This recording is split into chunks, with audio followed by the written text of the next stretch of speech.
ம் ரீகல் ஸ்ட்ரைடுன்னு ஒருத்தங்க கூட ஆடி இருக்கியா? ப்ளே பண்ணியிருப்பேன். அவர் இவர் தான் அவர். அதனால தான் அவர் சொல்கிறார்.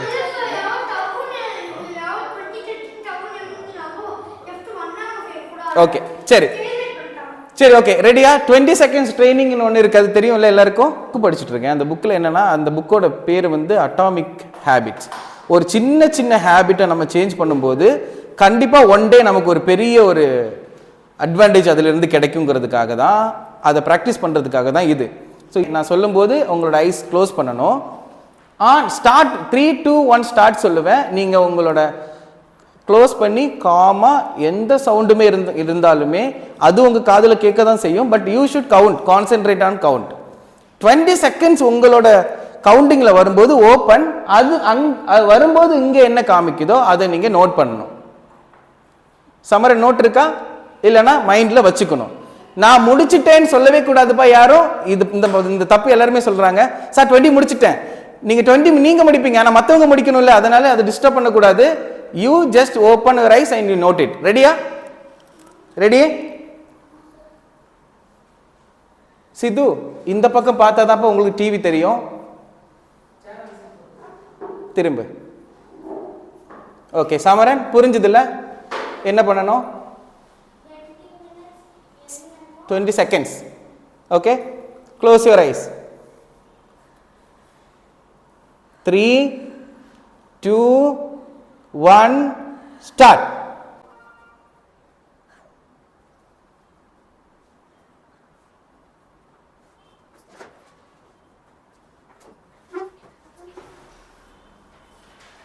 ஜெகேஷ்க்கு எவ்வளோ வந்துச்சு? 19. தருண் 23. சித்து 29. தேஜு சொல்லுப்பா. அது ஏன் தப்பு? 13ல் என்ன பிரச்சனை இருக்கு? 30 ஆமாம், அதில் என்ன ப்ராப்ளம்? உனக்கு 30 வந்துச்சுப்பா, அதில் என்ன தப்பு இருக்கா என்ன? 30 ஓகே. தனிஷ் 23. தினேஷ் 32. ஓகே தாப்பா, உனக்கு அது 32. மற்றவங்களை வச்சு கம்பேர் பண்ணாத. 32 இஸ் குட். ஓகே. ஆதிஷ் 22. 26. நீ கவுண்ட் பண்ணவே இல்லை. 19ல் ஓப்பன் பண்ணிட்டியா? ஷூரா? Very good. ஸோ பார்த்தீங்களா, யூஸ்வலாக நம்ம 20 பண்ணுவோம்ல, ஏன் இன்னைக்கு பண்ண முடியல? ஏன்னா இன்னைக்கு ஒரு புது அட்மாஸ்பியராக இருக்குது. ப்ளஸ் நமக்கு தெரியாத நிறைய பேர் இருக்காங்க. அவங்க கிட்ட நம்ம பெஸ்ட்டு காமிக்கணும்னு நினைக்கிறதுக்காகவே நம்ம மிஸ்கால்குலேட் பண்ணுவோம். எப்போ இன்னொருத்தங்களுக்கு நம்மளோட பெஸ்ட்டு காமிக்கணும்னு நினைக்கிறோமோ அப்போவே மிஸ்கால்குலேஷன் வந்துடும். சமரன் மட்டும் பெஸ்ட்டு காமிக்கணும்னு நினைக்கல, அப்படியா? நான் பெஸ்ட்டாக பண்ணணும்னு நினைக்கல, கரெக்டாக? மற்றவங்க எல்லாருக்கிட்டையும் ஒரு ப்ரெஷர் இருக்குது. மற்றவங்களோடையும் நான் ஷார்ப்பாக 20 எடுக்கணும்னு ஒரு ப்ரெஷர் இருக்குது. அந்த ப்ரெஷரை எல்லாம் எப்படி மாற்றணும், அதை எப்படி ஹேண்டில் பண்ணுங்கிறது தான் நம்மளோட இந்த 10 டேஸும் இருக்க போகுது. செஸ் கிளாஸுங்கிறது, ஏன்னா நீங்கள் எல்லாருமே டேலண்ட்டு தான். உங்ககிட்ட ஒரு பசில் வச்சா நீங்கள் கண்டுபிடிக்கிறதுக்கு உங்களுக்கு டேலண்ட்டு. ஆனால் சில விஷயத்தை நீங்கள் ஹேண்டில் பண்ணுறது ஒரு டவுனாக இருக்கிறீங்க, அதை நம்ம எல்லாமே கிளியர் பண்ணுவோம். செகண்ட் சான்ஸ், 3 சான்சஸ் இருக்குது. ஓகே. ஸோ பெஸ்ட்டு கொடுக்க வேணாம். 30ங்கிறது ஒரு பெஸ்ட்டு தான். இப்போது ஃபார் எக்ஸாம்பிள் நான் ஒன்று சொல்கிறேன்.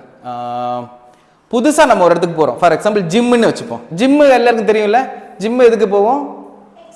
நம்ம போகிறதில்ல, ஆனால் போவாங்கல்ல.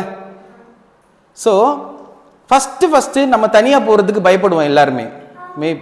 மேபி உங்களுக்கு இருக்குமா தெரியல, பட் ஜென்ரலாகவே எல்லாருமே தனியாக ஜிம்முக்கு தனியாக போகணுமா, அங்கே போய் என்ன பண்ணணும்னே தெரியாது ஃபர்ஸ்ட் ஆஃப் ஆல். ஸோ யார் ஜிம்முக்கு போகிறவங்க எல்லாருமே தனியாக போனதே இல்லை. ஒன்று ஃபஸ்ட் டேயாச்சும் யாராவது ஃப்ரெண்டை கூப்பிட்டு போவாங்க, இல்லை பக்கத்தில் இருக்கிறவங்க யாரையும் கூப்பிட்டு போவாங்க first day. Second day okay நம்ம தான் வந்தாச்சு, நமக்கு தெரியும். செகண்ட் டேலேருந்து அவங்களா போக ஆரம்பிச்சிடுவாங்க. ஸோ ஃபஸ்ட்டு டே போகும்போது என்ன ஆகும்னா பயம் இருக்கும். ஏன்னா ஃபஸ்ட்டு புது இடம். இன்னொன்று என்னென்னா, அங்கே இருக்கிறவங்க புஷ்அப்பை வந்து இது பண்ணுறது எல்லாமே நிறைய பண்ணுவாங்க. 25 வரைக்கும் பண்ணுவாங்க. நம்மளால் 5 வரைக்கும் கூட பண்ண முடியாது. இப்போ ஃபார் எக்ஸாம்பிள் புஷ்அப்னு வச்சுப்போமே. புஷ்அப் வந்து ஒருத்தர் வந்து ரொம்ப எக்ஸ்பர்ட்டாக, ஒருத்தர் வந்து ரொம்ப நாளாக வந்துட்டுருக்காரு. அவர் வந்து 20 பண்ணுறாரு. 20 பண்ணுறதுக்கு அப்புறமா தான் அவர் ஓகே இப்போ எனக்கு கொஞ்சம் கொஞ்சம் பெயின் வந்துடுச்சு, அதனால அவர் ஸ்டாப் பண்ணுறாரு. நம்ம 5 எடுக்கிறோம், பெயின் வந்துடுச்சு, ஸ்டாப் பண்ணுறோம். இப்போ நம்ம என்ன ஃபீல் பண்ணோம்? நம்ம ஜென்ரலாக என்ன ஃபீல் பண்ணுவோம்? சரி, நம்மளால் 20 எடுக்க முடியல. ஸோ இப்போ பார்க்குறவங்க என்ன நினைப்பாங்க? ஜஸ்ட்டு 5லே 6 நம்மளால் போக முடியல, 5 தான் போக முடியுதுன்னா நம்ம மேபி அந்த தாட் நம்ம செகண்ட் டே போக வைக்காது. ஏன்னா இருக்கிற எல்லாருமே 10 above பண்ணுறாங்க, என்னால் 55 பண்ண முடியலன்னா ஆக்சுவலி அவன் 20ல் முடிக்கும் போது அவருக்கு பெயின் வருது, நம்ம 5ல் முடிக்கும் போது பெயின் வருது. ஸோ ஜிம்முக்கு போய் எக்ஸசைஸ் பண்ணுறதுக்கு மெயின் இன்டென்ஷனே உடம்பை வந்து ஸ்ட்ராங் பண்ணணும். ஸோ அவங்க 20 பண்ணும்போது பெயின் வந்துச்சுன்னா நமக்கு 5 வந்து பெயின் வந்துச்சுன்னா இட்ஸ் ஈக்குவல். அவங்களுக்கு 20ல் பெயின் வருதுன்னா நமக்கு 5ல் 20 வருது, பெட்டர். 2 பேருக்குமே கடைசியில் கோல் என்ன? ஸ்டிஃபாக வச்சுக்கணுங்கிறது. அப்போது 2 பேரோட பலன் வந்து சேம், அதில் வந்த பெனிஃபிட் வந்து சேம். ஆனால் உங்களுக்கு 5ல் வந்துச்சு, அவங்களுக்கு 20ல் வந்துச்சு. ஸோ கம்பேர் பண்ணக்கூடாது. நெக்ஸ்ட் டே நீங்கள் போகும்போது என்ன பண்ணுவீங்க? மேபி 6 டைம் பண்ணுவீங்க. ஏன்னா உங்களோட உடம்பு ஆல்ரெடி 5க்கு வந்து அடாப்ட் ஆகிடுச்சு. 6, 7, 8, 9, 10. ஸோ நீங்கள் பண்ண பண்ண பண்ண பண்ண உங்களோட உடம்பும் உங்களோட பிரெயினும் அதுக்கேற்றபடி அதிகமாகிட்டே போகும். இந்த கொஸ்டின் நான் நிறைய பேர் கேட்டிருக்கேன். இப்போ உங்ககிட்ட ஒரு ஹார்ட் லெவல் பசில் தரேன், உங்களை யோசிக்க வைக்கிறேன், நீங்கள் யோசிச்சுட்டு கண்டுபிடிக்கிறீங்க. ஸோ உங்களால் கண்டுபிடிக்க முடிகிற ஒரு பசிலை நான் வச்சு உங்களால் கண்டுபிடிக்க முடிஞ்சதுன்னா அதில் என்ன யூஸ் இருக்கு? இப்போ ஒரு பசில் தரேன், உங்களால் 1 டே கண்டுபிடிக்க முடியல, செகண்ட் டேயும் கண்டுபிடிக்க முடியல, நீங்கள் கிவ் அப் பண்ணுறீங்க. சார் நீங்கள் ஆன்சர் சொல்லுங்கன்னு. நீங்கள் ஃபஸ்ட் டே ஒரு பசில் தரேன், உங்களால் கண்டுபிடிக்க முடிஞ்சுது. அப்போது உங்களால் கண்டுபிடிக்க முடிஞ்ச ஒரு பசில் கொடுத்துருந்தேன்னா ஆல்ரெடி அது உங்களுக்கு தெரிஞ்சு நீங்கள் அதை கால்குலேட் பண்ணி கொண்டு வந்தீங்கன்னு அர்த்தம். ஸோ நீங்கள் எப்போவுமே அதில் நீங்கள் ஒரு சாட்டிஸ்ஃபேக்ஷன் ஆகக்கூடாது. நீங்கள் எப்போ ஒரு சாட்டிஸ்ஃபேக்ஷன் ஆகணும்னா, கண்டுபிடிக்க முடியல, இதை நான் கண்டுபிடிக்கிறதுக்கு மறுபடியும் ட்ரை பண்ணிகிட்டே இருக்கணுங்கன்னா அங்கே தான் உங்களுக்கு பெனிஃபிட் அதிகமாக வரும். ஸோ நிறைய பேர் என்ன சொல்லுவாங்க தெரியுமா? நீங்கள் ஒரு ஃபர்ஸ்ட் ஆஃப் ஆல் நமக்கு ஜென்ரலாக பயம் வர்றதுக்கு காரணமே, பயம் அப்படின்னு ஒன்றுக்கு காரணமே என்னென்னா, தெரிஞ்சோ தெரியாமையோ நம்ம ஒரு டோர்னமெண்ட் போகிறோம், 5 ரவுண்ட்ஸுக்கு 2 பாயிண்ட்ஸ் தான் நம்மளால் எடுக்க முடியுது, 2, 3 இல்லை 1. நம்மளோட பேரண்ட்டும் சரி, மேபி பேரண்டாக இருக்கலாம், இல்லைன்னா நம்மளோட ஃப்ரெண்ட்ஸாக இருக்கலாம், யார் வேணாலும் இருக்கலாம், தெரியாத ஒருத்தங்க கூட வந்து உன்னோட பாயிண்ட்ஸ் என்னென்னு கேட்கும்போது நமக்கு சொல்கிறதுக்கு என்னவா இருக்கும்? சொல்கிறதுக்கு பயமாக இருக்காது, கஷ்டமாக இருக்கும். 5க்கு 3 தான் அப்படின்னு சொல்லும்போது என்ன ஆகுதுன்னா, நமக்கு நாமே கம்பேர் பண்ணுறோம். பக்கத்தில் இருக்கிறவங்க 5க்கு 5, நான் 5க்கு 3 தான். அது ஏன் அந்த பயம் நமக்கு வந்துச்சுன்னா, நம்மளோட பேரண்டோ யாரோ ஒருத்தங்க வந்து, ஏன் நீ 5க்கு 5 எடுக்கலை, 5க்கு 5 எடுக்கிறது தான் கரெக்டு, நீ 5க்கு 3யோ 2ஓ எடுக்கிறது தப்புன்னு உங்களுக்கு புரிய வச்சுட்டாங்க. எப்போ? நீங்கள் ரொம்ப பிகினராக இருக்கும்போது. நீங்கள் செஸ் கிளாஸும் சரி, எதுவாக இருந்தாலும் பார்த்தியா, அவனை பார்த்தியா, அவன் எவ்வளோ எடுத்திருக்கான்னு சொல்லிட்டு உங்களை நமக்கும் நாமே சின்ன வயசுலேருந்தே நம்மளை என்ன பண்ணியிருக்காங்கன்னா, நீ இவனை விட பெட்டராக இருக்கணும், நீ கண்டிப்பாக ஜெயிக்கணும் அப்படின்னு ஒரு விஷயம் சொல்லும்போது தான் நமக்கு பயம் வந்துடுச்சு. ஸோ எப்போவுமே நீங்கள் யோசிச்சு பாருங்களேன், ஒரு பயம் வரணும்னா அது எப்படி இருக்கும்? ஃபியூச்சர் டென்ஸாக தான் இருக்கும். ஃபியூச்சரில் நடக்க போகிற விஷயத்துக்கு தான் ஒரு பயம் வரும். கரெக்டாக?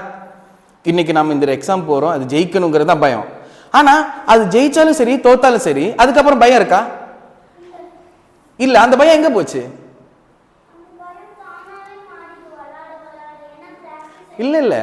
இப்போது நம்ம ஒரு ஃபஸ்ட்டு ரவுண்டுக்கு போகிறோம், ஒருத்தன் பின்னாடி இருந்து சொல்லுவான், எப்போ அவன் ரேட்டட் பிளேயராக ரேட்டட் பிளேயராக விளையாட போகிறான்ப்பா சித்துவனே வச்சுப்போம். சுற்றி சொல்லுவாங்க, சித்து யார் சித்து உனக்கு ஆப்போனண்ட்டு? வந்து ரயானா இப்போ ரேட்டட் பிளேயர் ஆச்சே, கஷ்டம்தான், போ அப்படின்னு சொல்லி அனுப்பும்போது நமக்கு என்ன வரும்? பயம் வரும். ஆனால் அந்த பயம் கேமை முடிச்சுட்டு தோத்துட்டோம், நம்ம லாஸ்ட் ஆகிட்டோம், வெளில வரும்போது அந்த பயம் இருக்கா?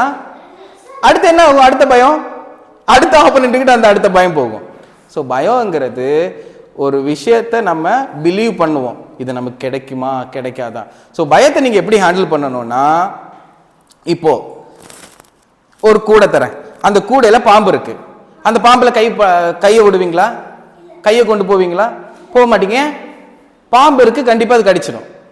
இப்போ ஒரு காட்டுக்குள்ளே நீங்கள் போகணும், அந்த காட்டுக்குள்ளே என்ன இருக்குன்னு தெரியாது. ஸோ இப்போ என்ன சொல்ல போகிறேன்னா, இந்த கூடையில் பாம்பு இருக்குன்னு நமக்கு தெரிஞ்சதுனால நமக்கு அங்கே பயம் வராது. என்ன வரணும்?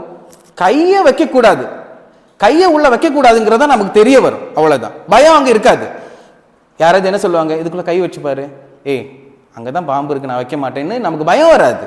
ஆனால் ஒரு காட்டுக்குள்ளே நீ போயிட்டு வரியா ஒரு 5 நிமிஷம்னா அங்கே பயம் வரும். ஏன் பயம் வரும்? அங்கே என்ன இருக்குன்னு நமக்கு தெரியாது. ஸோ என்ன இருக்குன்னு தெரியாத ஒரு இடத்துல தான் பயம் ஒன்று அடிஷ்னலாக வருது. ஸோ நம்ம எப்படி ஹேண்டில் பண்ணணும்னா, இந்த கேமுக்கு நான் போகிறேன், மிஸ்கால்குலேட் பண்ணுறதுக்கு சான்ஸ் இருக்குது, நான் லாஸ்ட் ஆகிறதுக்கு சான்ஸ் இருக்குது, நான் வின் ஆகிறதுக்கும் சான்ஸ் இருக்குது. வின்னுனா நான் வின்னு எடுக்க போகிறேன், லாஸ்ட்னா நான் லாஸ்ட்னு எடுக்க போகிறேன், அவ்வளோதான். ஸோ நம்ம முன்கூட்டியே டிசைட் பண்ணிட்டு உள்ளே போனோம். ஆனால் வெளியில் வரும்போது என்ன சொல்லுவாங்கன்னா, வின் பண்ணியா இல்லை